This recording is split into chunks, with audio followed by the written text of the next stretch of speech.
Ah, is this sweet? I can't tell.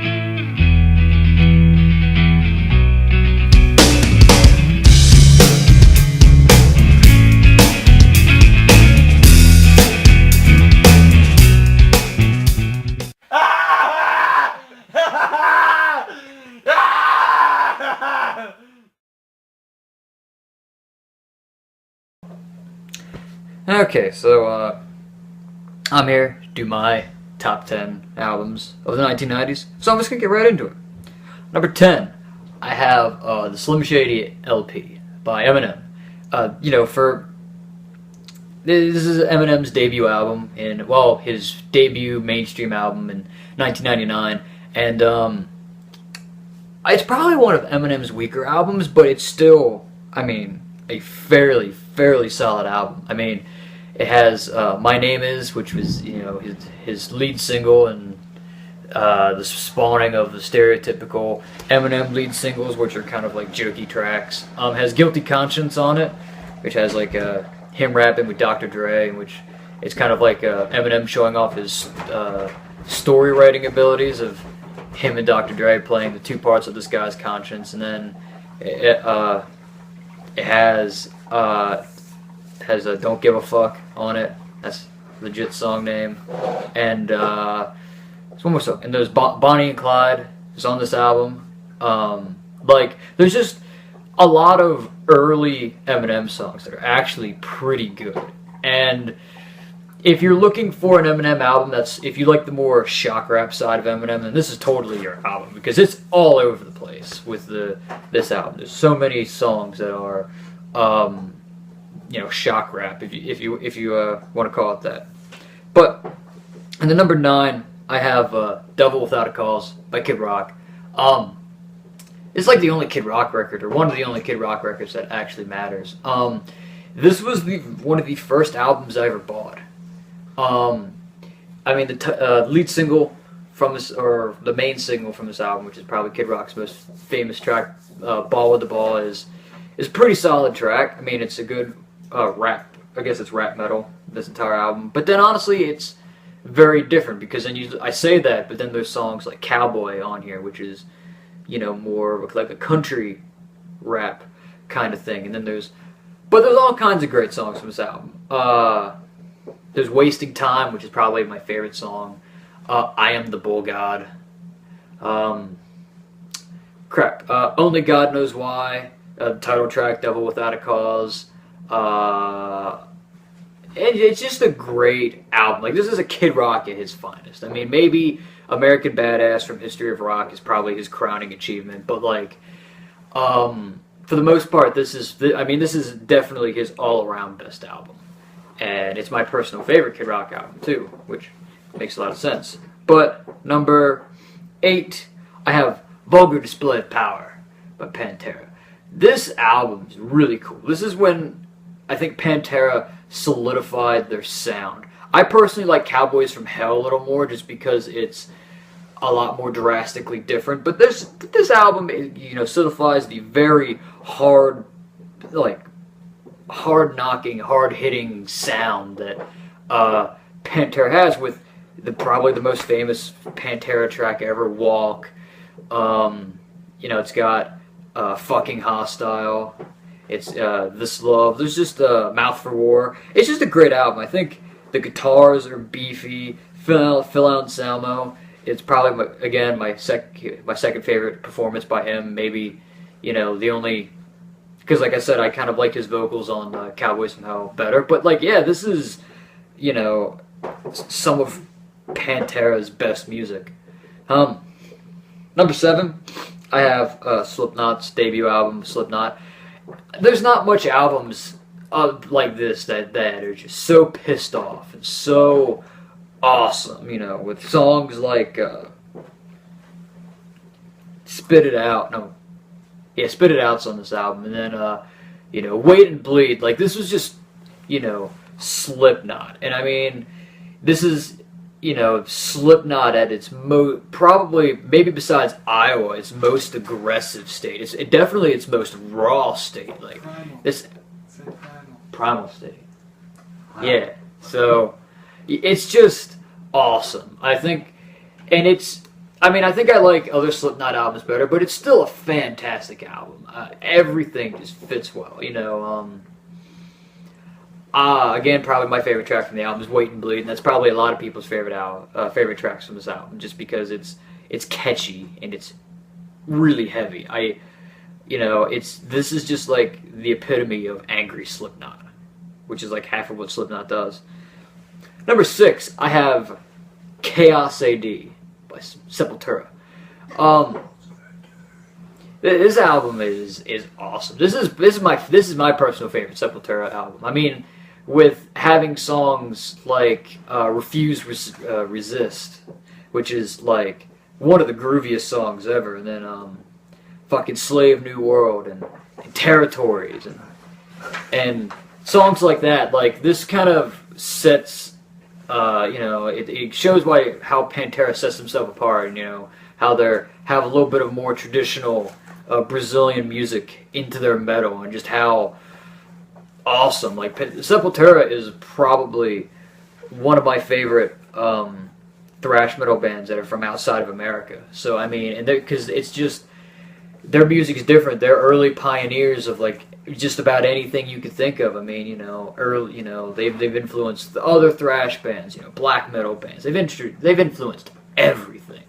And this is one of the albums that I think helps with that. This is just a great, great, great album. Number 5, I have Rust in Peace by Megadeth. This is Megadeth's best album. Every track on this album is pretty flawless. From the title track to The Holy Wars, The Punishment Due, Hangar 18, Tornado of Souls, Take No Prisoners, Dawn Patrol. There's just a lot of really good songs on this album. This is, the best Megadeth lineup with Nick Menza, Marty Friedman, and then both the Daves. Like, this album just works really, really well. It's one of the best thrash metal albums out there, definitely. And I mean, I just love this album. I thoroughly, thoroughly, thoroughly enjoy listening to this album a lot. It's definitely my most listened to Megadeth album. Number 4, I have Seasons in the Abyss by Slayer. Again, another really great thrash metal album, with songs like War Ensemble, which is one of my favorite Slayer songs, Dead Skin Mask, Seasons in the Abyss, Temptations, Skeletons of Society, Expendable Youth. Again, this is Slayer at the best possible time that you're going to find them, because it's fast and aggressive Slayer, but then also some of the melodic Slayer that you got to see from South of Heaven. Like, this is the best of Slayer all rolled into one album, and it's amazing because of that. Number 3, I have Dirt by Alice in Chains. This is, in my opinion, with a lot of people, the best Alice in Chains album. There's just so many great tracks that came, from this album. Them Bones came from this album. Wood, Down in a Hole, Angry Chair. This is crap. I'm drawing a blank on a couple other ones. Rooster. No, Rooster. Hey, Rooster is from the album. Is it Rain? What's that song? That Rain. Sorry. Yeah, that's what it was. Godsmack. No.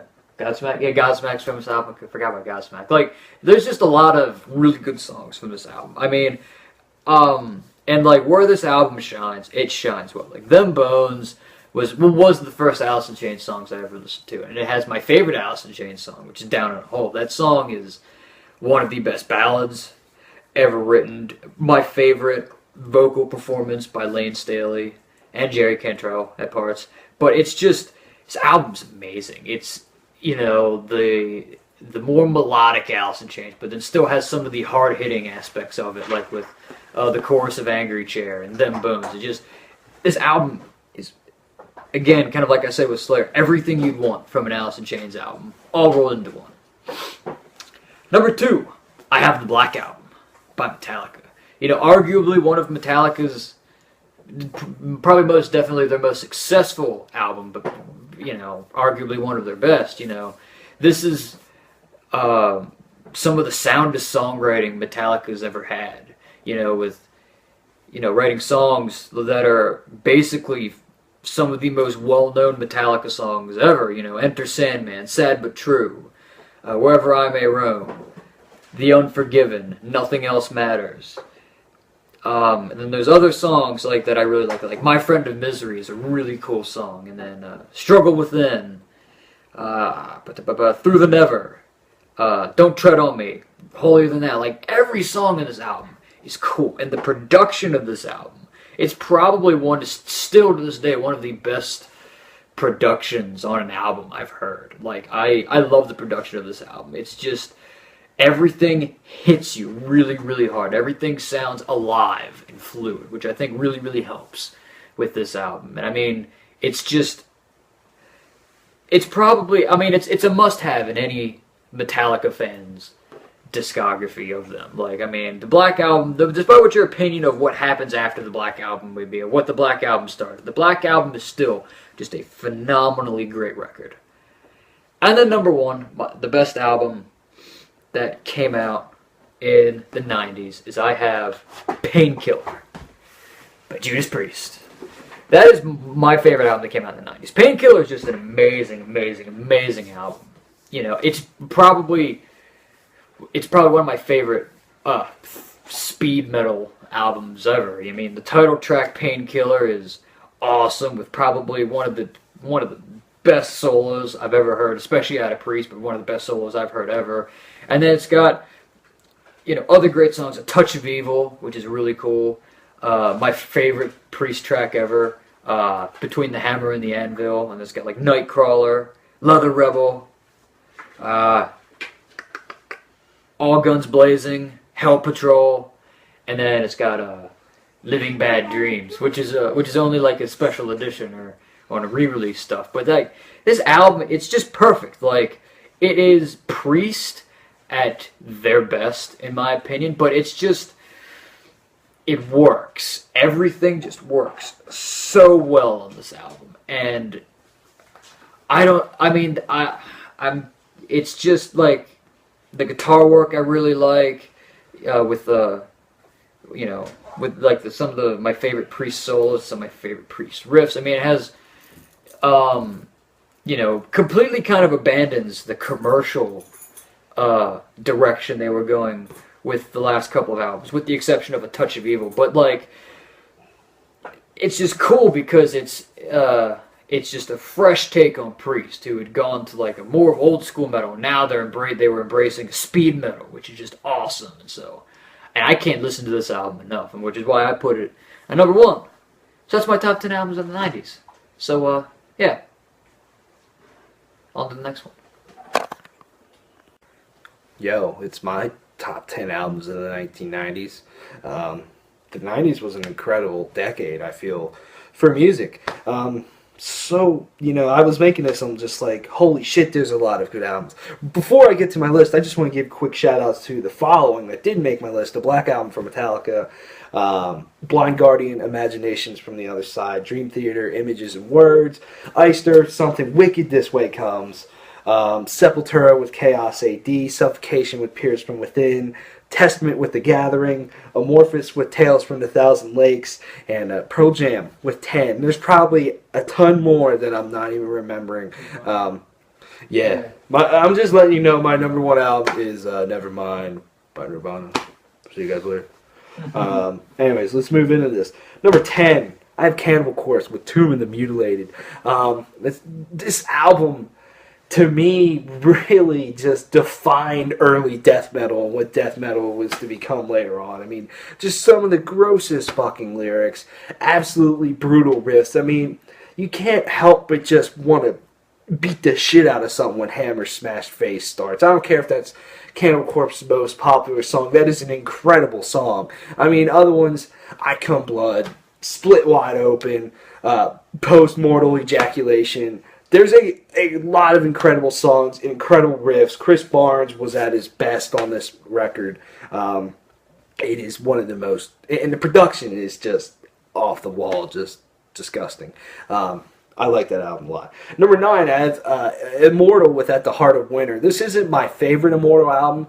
I am a motherfucker. What is it? It's It's right here, though. Sons of Northern Darkness. I don't know why I forgot that. That's my favorite record from Immortal. I do like, Pure Holocaust and stuff, but At the Heart of Winter is an incredible black metal album. With songs like Solar Fall and Withstand the Fall of Time. It's incredible. I feel like it really defined Immortal's later style. I think the riffage is extremely good, and the songwriting is just catchy, and it's all very unique. I feel. Yeah, but anyways, it's an incredible album. It's an incredible atmosphere the whole way through. I really like Immortal, man. They're an incredible black metal band. Man, this is a strong album. And like Solar Fall is just one of the greatest tracks. Like I love when that song gets kind of like soft and the guitar is very clean and everything. It's incredible. I mean, and then the title track is awesome as well. It's an incredible record. Number 8, I have Slayer with Seasons of the Abyss.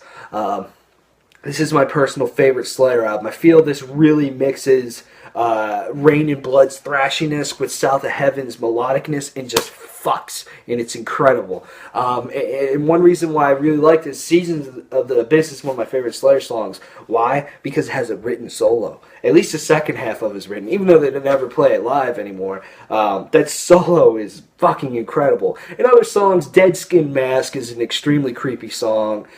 Temptation, and having the being able to see this record played in its entirety live was something that was really, really cool. It's just, to me, it's just the best of both worlds with Slayer, man. I just feel, songwriting-wise, Slayer really hit it on the head. Skeleton Society. There's so many good tracks on this album. Number 7, I have what I personally feel to be the greatest, maybe, arguably, I'd have to think about it a little bit more.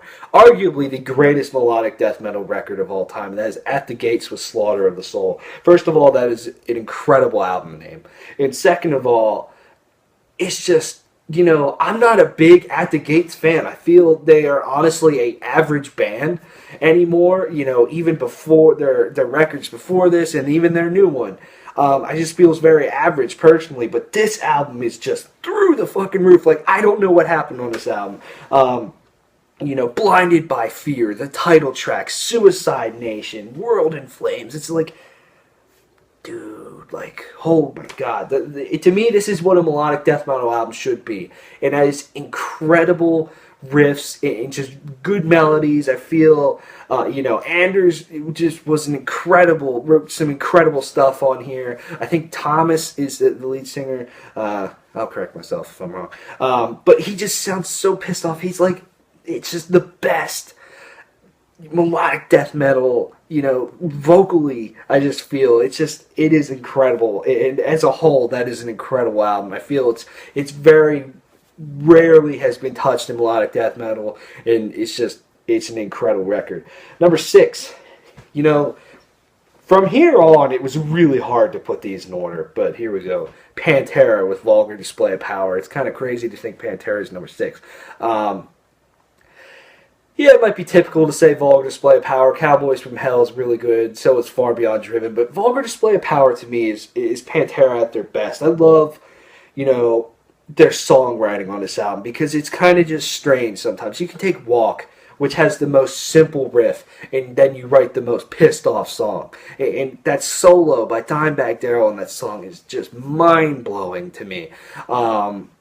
This Love is another incredible song. I love how that song's so lovey and nice, and then the chorus comes, it's like, boom, smacking your fucking balls. It's great. Phil Anselmo, to me, he didn't do too much of the, almost 80s power metal type singing like he did on Cowboys from Hell, but this is where he just starts to sound like getting into his prime of pissed off Phil Anselmo. And songs like Mouth for War is another incredible. Fucking Hostile. There's so much anger and just energy in this album, and it has an incredibly heavy sound.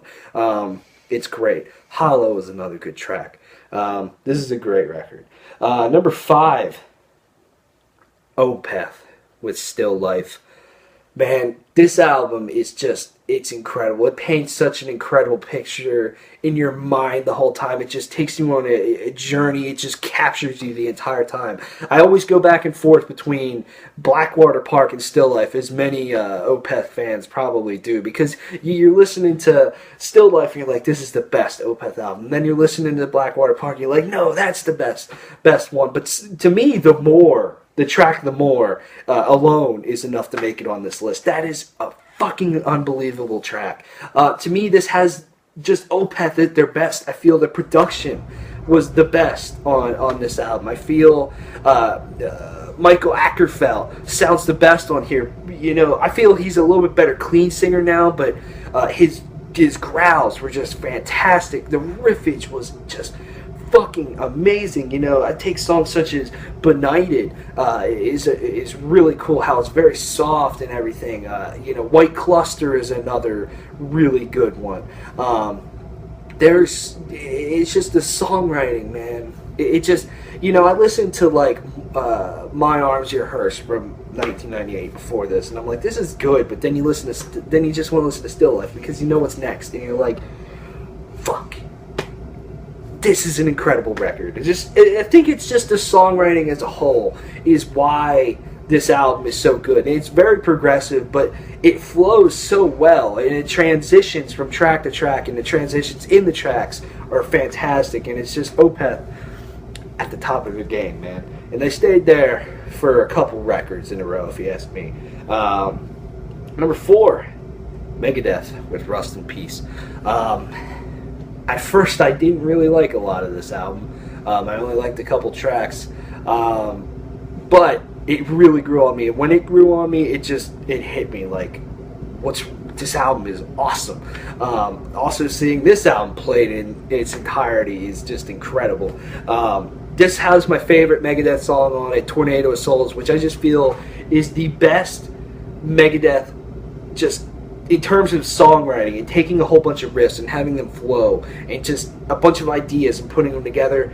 Incredible. Vocally, you know, Dave Mustaine, you can say whatever about how he sounds, but in terms of, you know, rhythm and just vocal patterns, it's top notch. This song is to me one thing I really like about Megadeth, and that's they're a little bit more technical than, you know, than the rest of the big four, you could say. And this song really showcases it, and it has my favorite guitar solo, what I think is the greatest guitar solo of all time in it. But there's other really great songs. Hangar 18 is fucking incredible, with especially, you know, the main riff is just so weird sounding and awesome, and even when you actually sit down and learn that riff, it's just so weird to dissect it and be like, that's why it sounds so weird. You know, the title track is just strange. Five Magics is weird as well. And motherfucker, Holy Wars, that's what I was thinking of, because there's like 3 really great songs on there that they play all the time, and Holy Wars is the one I was thinking of. That main riff, man, and just the middle section of that song is just mind-blowing, and the guitar solos that Marty Friedman does in there, it's just, that is a great thrash song, and this is a great thrash record. So yeah, number 3, Judas Priest with Painkiller. What's to say, man? Anymore, when I listen to Judas Priest, this is almost the only album that I can listen to, just because I wish Judas Priest wrote more albums like this. This is just them. They are heavy as shit on here, and their solos just shred. I mean, just the title track alone is you know, one of the greatest fucking metal songs, man. Rob Halford destroys everything on this album. You know, I listen to like Screaming for Vengeance and Defenders of the Faith and stuff, and I'm like, he sounds good, but here it's just, on Painkiller, it's like, what the fuck? You know, like, he just like reinvented himself. This whole band reinvented themselves, if you ask me. You know, they put out albums such as like Ram It Down, which is kind of forgettable in my opinion, or like a weird experimental album almost with Turbo, and then they put out Painkiller. It's like, wow. You know, Hell Patrol, Between the Hammer and the Anvil, and there's so many catchy songs on here. A Touch of Evil is one of the catchiest songs. Living Bad Dreams, All Guns Blazing. It's just the riffage, the songwriting, the sound kicks ass, and this is a great fucking album, man. Number 2, I have the Final Death album, and that is The Sound of Perseverance. Don't get me wrong. I know a lot of people go back and forth between like Symbolic and Sound of Perseverance. I always thought Sound of Perseverance was better. Symbolic is great, but this album, it kind of is very emotional in ways, knowing that, this is Chuck Schuldner's final album. This is Death's final album. And, you listen to what I think is the greatest instrumental of all time, in my opinion. And that's Voice of a Soul. And it's just, it really hits you, man. It's just like, damn. But even the other songs, Bite the Pain has such a heavy sound to it. This whole album actually has a very weird sound. The drums have a very weird sound to them, too. And I feel Chuck Schuldner sounds very different on this album. He has a much more high-pitched scream, and I just think it works so well. And albums other songs such as Flesh and the Power It Holds. That main riff is great, and the solos on here are very catchy, very memorable in my opinion. And just to me as a whole, the production, the sound, the songwriting is just perfect. And I love this album, and I can't ever get enough of this album. When I listen to Death, it's this album, or it's just this album. Don't get me wrong, they have a lot of other good stuff, but man, this album really, really hits you, especially when you know the significance of it. And my number 1 album, if you've been following this channel long enough, you can probably already guess what my number 1 album is, and that is Dirt by Alice in Chains. To me, this album is pretty much as perfect as you can get. From the very first time I heard this album, heard this band, I just fell in love with it. And, this album also has my favorite song of all time, Down the Hole. I probably listened to that song well over 100 times. And every single time I hear it, it still gives me chills to this day. I don't care whether it's the recorded version or the MTV Unplugged version or another live version. It's just, this song is so incredible. Lyrically, it's incredible. The middle section where Lane Staley and Jerry Cantrell go back and forth, just is in there's such a soft way, and it's haunting and it's beautiful. I love that song. But then they got Godsmack that just is fucking heavy, or Them Bones, that's another really heavy, just jamming track. Angry Chair, which just sounds really, really weird with, it just really showcases the amazing vocal harmonies between Lane Staley and Jerry Cantrell. It's still not even matched to me to this day how great those two work together. Other songs, Rooster is a very good track. There's so many catchy songs on here, man. And I feel as a whole,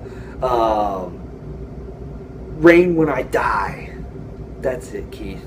Thank you. Sea of Sorrow is the other song. I got that fucked up. Man, this album just has it all, and it's weird. Junkhead, that's another one that's weird. It just showcases to me that just strange grunge sound. It's weird. It's got this, no pun intended, dirty sound. And it's just, to me, this album just has an atmosphere and just a feeling that no other album has made me feel. And every time I listen to it, even till today, it just still hits me the same exact way. And to me, that's just a special album, man. And to me, this, Alice in Chains has put out 5 albums. They'll never top this album. They've wrote other really great albums, but this one just puts it all together. Lane Staley, to me, this showcases how and why he is to be one of the greatest vocalists of all time in rock and metal. And you know, just Jerry Cantrell's style of solos and stuff that he does is just different than anybody else. The drums are just different.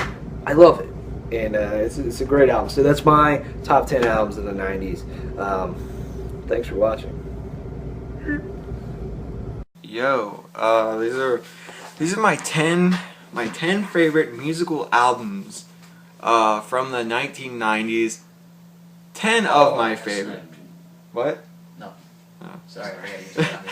Sorry. They're playing video games. Now I have to say 10 of my favorite because I don't know. I'm an idiot like 99% of the time. So there might be one band or one album out there that I'm forgetting. But for the most part of what I've thought of, and I put some thought into this list, these are my 10 of my favorite albums from the decade of the 1990s. Let's start off with 10. I have one of my favorite punk bands to listen to all the way back in middle school, Rancid, and Out Come the Wolves. That came out in 1995. Some of their most popular songs, Time Bomb, a lot of people know that one, Ruby Soho, super catchy songs. Even Maxwell Murder, it's a classic ska punk album.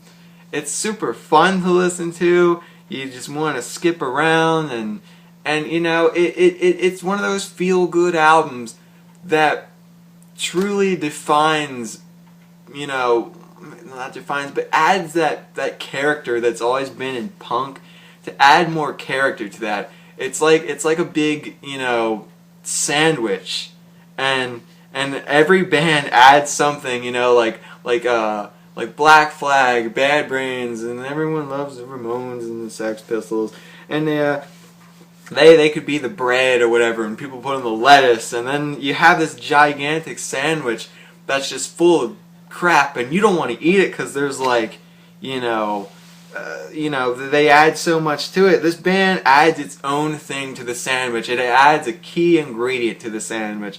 That's how I put it, as punk as being defined as a sandwich. Number 9, I have Converge. Petitioning the Empty Sky. It came out in 96. This is pre-Jane Doe, Converge, if that means anything to you. Well, if it means anything to you, probably, you know, you got it. I don't want to keep talking about it. The Saddest Day, Albatross. I've been trying to find a 7-inch of this. I don't always love ordering stuff off the internet. I would love to find it myself, but no luck so far. I would love to find an original 7-inch of this. It would be freaking sweet. But yeah, Kurt and Jake have been making excellent music since winter of 1990, I think, was when Converge started. I may be an idiot, maybe 91, but I think 1990. Converge has been doing it for years and years and years. It's kind of weird. I mean, it's believable because they have, you know, they're well respected, and you know, they have their wear and tear of being in the you know, music industry for years. But it's still kind of weird to think how they're like, you know, they're like 25 years old. Well, this year they're 25 years old. Yeah, it's so weird to think about. Number 8, I have Alice in Chains, Dirt. Came out in 92. This album is a classic. Probably the best album, in my opinion, of I guess maybe in the strictest sense, grunge. You know, everyone knows the song Rooster. That song, everyone knows it, but it's still, you know, those songs that if you listen to a band, you know those songs everyone knows, and sometimes, you know, I don't really want to listen to that. That's one of the popular ones. It doesn't matter how popular this song is, it kills every single time. Them Bones is just one of the, you know, it comes at you so much, and it's so, it just has so much attitude to it. It's so crunchy. It's so, you know, and in the same album, they can have Them Bones, and they can have Down in a Hole, and those songs are worlds apart, but it's just crazy what this band can do. You know, Lane Staley, rest in peace.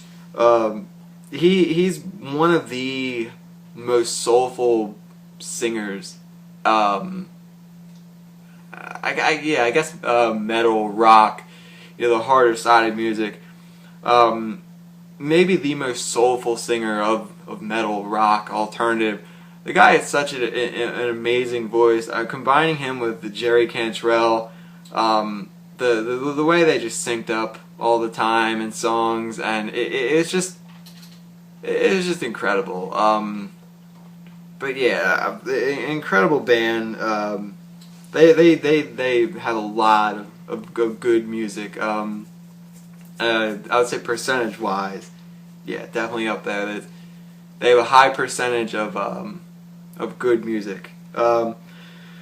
Number 7, I have Slipknot with their self-titled. I actually completely forgot about this one. I always think of Slipknot as a 2000s band, but I think, yeah, Keith, you said Slipknot, right? Yeah, you said Slipknot, and I'm like, oh, I don't know, maybe their early demo EP thing. But yeah, their self-titled came out in '99.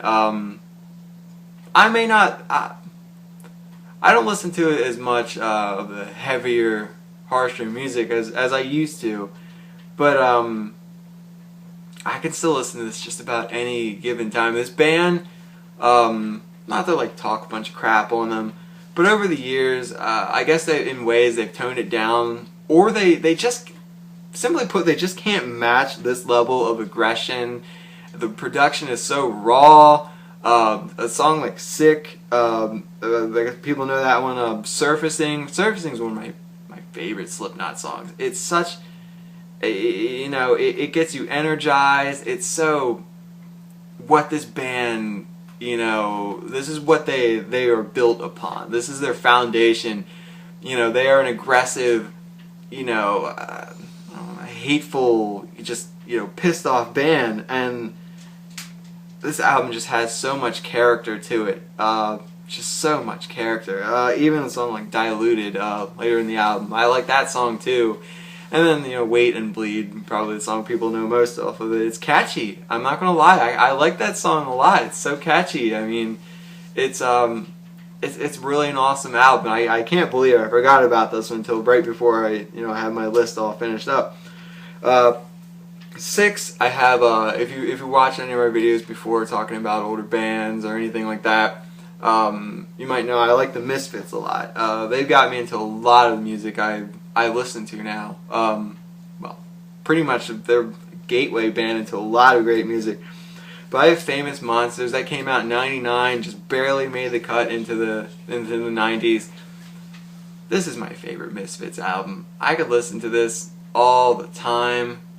I mean, you know, it's to me, it's one of my favorite albums of all time. And even though I might not have it as number 1 on my list of the music, my favorite albums from the 90s, I guess sentimentally, it's definitely top 5. At least if we do like our top sentimental albums or whatever, albums that have had an impact on us, this would be way up there. But compared to some of these other albums that came out in the 90s, I kind of feel like I'd be dissing them a little, but I feel like I have to put them above this. But this album, the Misfits started to take on this heavier sound in the 90s when they reformed, and "Famous Monsters" was just the pinnacle of that, and it's chuggy and catchy, and, you know, Michael Graves, he can sing, you know, not that Danzig couldn't, but they were a different style then, and, you know, he projects his voice a lot better than on American Psycho,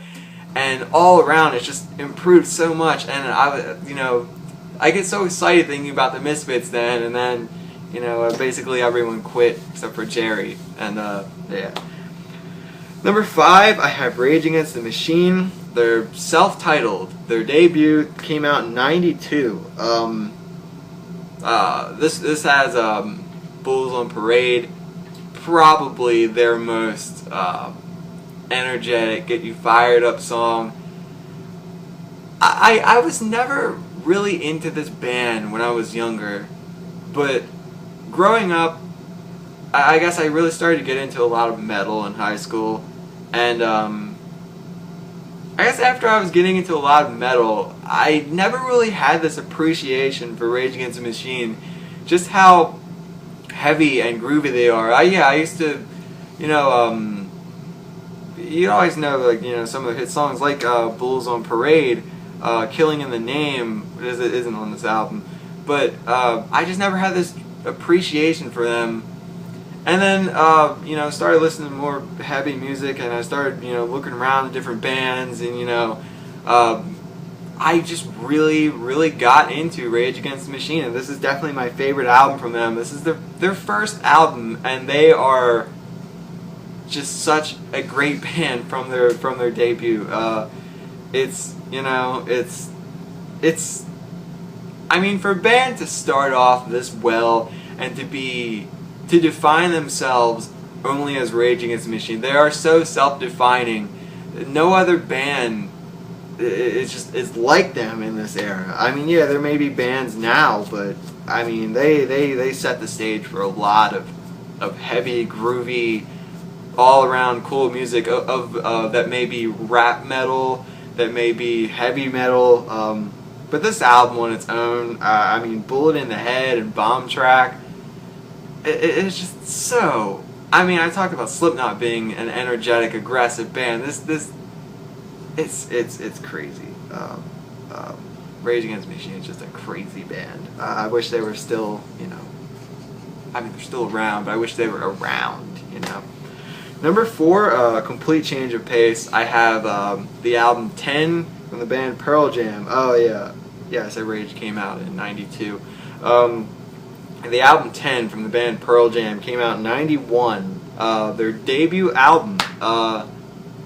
I'm sure just about anyone that listens to rock radio has heard the song Jeremy. Even if you don't listen to the rock radio, if you I remember Pearl Jam. Pearl Jam has had their songs. I remember on the TV show Friends. So this band is pretty universal, pretty popular.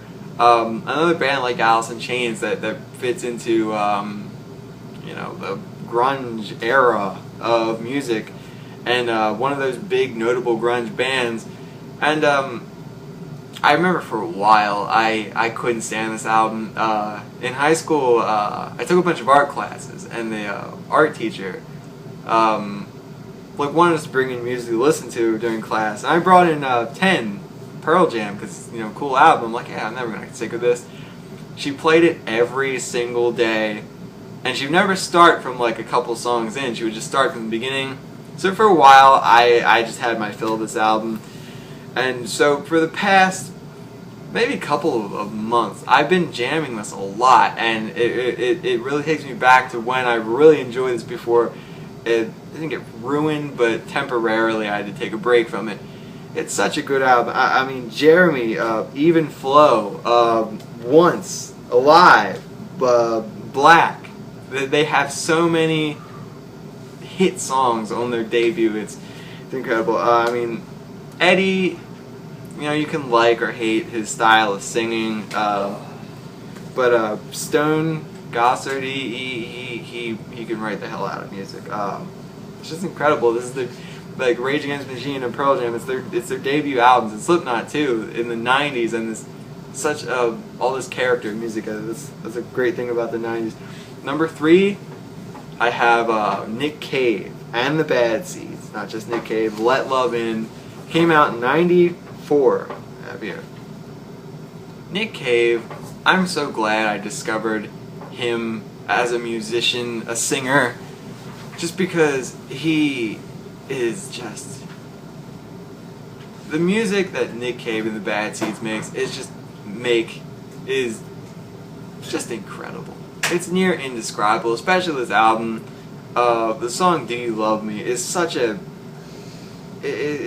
emotionally swaying song, and the song itself has so much character, and this album makes you feel the music. And I'm not talking about like Slipknot, it gets you energetic and fired up and like, oh yeah, or like Rage Against the Machine. It sucks you into the music so much. It hypnotizes you, and you just get lost in this music. And Nick Cave is just incredible. And the title track is amazing too. He has an incredible voice. Nick Cave and the Bad Seeds. I mean, everyone should listen to that. Number 2, I have a band that has just started. It's kind of started up again. I'm so freaking happy about it. Slater Kinney. Call the Doctor. It came out in 1996. This album is so awesome. It's a classic to me. An all-female band, a trio. It's kind of like I said, and I might say again, dropping some hints about if you watch our favorite albums from the 80s. I was talking about Sonic Youth, how you can hear the influence in a lot of modern bands. Like, I can hear the influence from Sonic Youth. I can hear a lot of influence from Slater Kinney, especially a lot of the like emo bands now. Emo revival has kind of become a thing, and it's just, this band is very influential on great music, and I'm so happy I found this band before. It actually had to retrace back, because some bands you find them and you just find them, but listening to some bands now and tracing my way back through like influences and who they sound like, and different bands, and actually partially I found this band because the show Portlandia, Carrie, who plays guitar in this band, actually is on the show Portlandia, and very funny show if you want to watch that too. But this album is so, it's like, it's punk. It's punk rock, but it's like this. It's like this pretty side of punk rock. They're awesome riffs. Corin has a great voice. This band is awesome. I just got their new album, new album just today. Honestly, actually, I'm gonna go home and listen to it tonight and tomorrow. Never stop listening to it. I'm so excited to listen to that. I also got, if you watch our 80s video, I got the Joan Jett album, Joan Jett and the Blackhearts. I got that one too. Alright, from the 1990s, my number 1 favorite album from the 1990s, just like the 80s, I have Sonic Youth again with Dirty, that came out in 1992. One of my favorite albums of all time. I mean, my favorite song off this album, maybe one of my top 10 favorite songs of all time, I'd have to say, for in the here and now. I mean, that could change in, I don't know, like 100 years if I'm still alive by then. I'm sure it will, but one of my top 10 favorite songs that I would give you right now is Sugarcane. That song is so catchy, so, I could listen to that song forever. Sonic Youth is an amazing band, so influential. So, they helped, like, all my list is I tried to, only one album per band. I tried to, think of different bands. What really defines the 1990s. I had, like, Pearl Jam, Alice in Chains, some grunge, like Slater Kinney. There's like this punk side, and, a band with three, an all-female band, the 1990s is what it's about. I wanted to have Sinead O'Connor, but she barely missed the list. I guess if the top moments of the 90s, actually no, never mind. But yeah, Sinead O'Connor was pretty cool, but just an honorable mention. But Sonic Youth, Dirty, 100% is awesome. The song, like I said, Sugarcane is just, amazing. This album is so nice to listen to. It's so impactful on music. I can't say enough good things about this. There's only so much I can say if you gotta go listen to it yourself. But Sonic Youth is a band I've definitely gotten into over time, more so.